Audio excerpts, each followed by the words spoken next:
সাদিক কায়েম। ঢাকা বিশ্ববিদ্যালয় কেন্দ্রীয় ছাত্র সংসদ ডাকসু দীর্ঘদিন পর অনুষ্ঠিত এই নির্বাচনে ভিপি পদে জয় পেয়েছেন এমন একজন ছাত্র যিনি এক দশক আগেও খাগড়াছড়ির প্রত্যন্ত অঞ্চলে একটি মাদ্রাসার ছাত্র ছিলেন।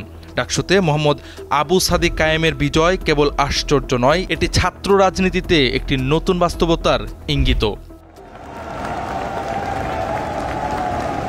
সাদিক কায়েমের শৈশব কেটেছে খাগড়াছড়ি শহরের এক প্রান্তে, যেখানে তার পরিবার স্থানীয় কাপড় ব্যবসার সঙ্গে জড়িত ছিল। শিক্ষা জীবনের শুরু মাদ্রাসায়, প্রথমে বাইতুস শরফ জব্বারিয়া আদর্শ মাদ্রাসা থেকে দাখিল, পরে চট্টগ্রামের বাইতুস শরফ মাদ্রাসা থেকে আলিম শেষ করেন।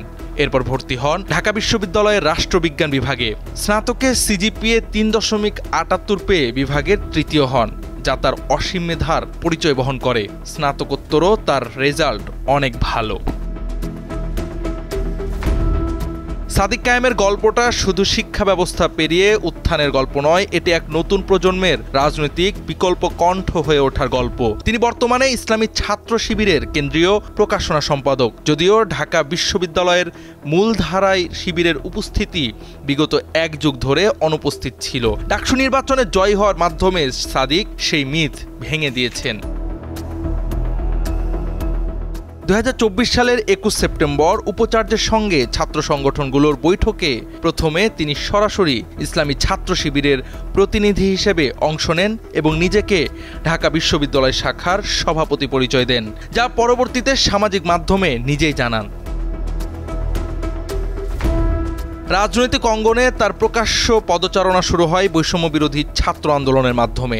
সরকার বিরোধী ওই আন্দোলনে তিনি ছিলেন পেছন থেকে ভূমিকা রাখা একজন গুরুত্বপূর্ণ যোদ্ধা। যদিও শুরুতে কেন্দ্রীয় তালিকায় তার নাম ছিল না, আন্দোলনের প্রায় সব কর্মসূচিতে তার সংশ্লিষ্টতা ছিল। বঙ্গভবনে উপদেষ্টা পরিষদের শপথ অনুষ্ঠানে অংশগ্রহণ তাকে রাজনৈতিকভাবে দৃশ্যমান করে তোলে।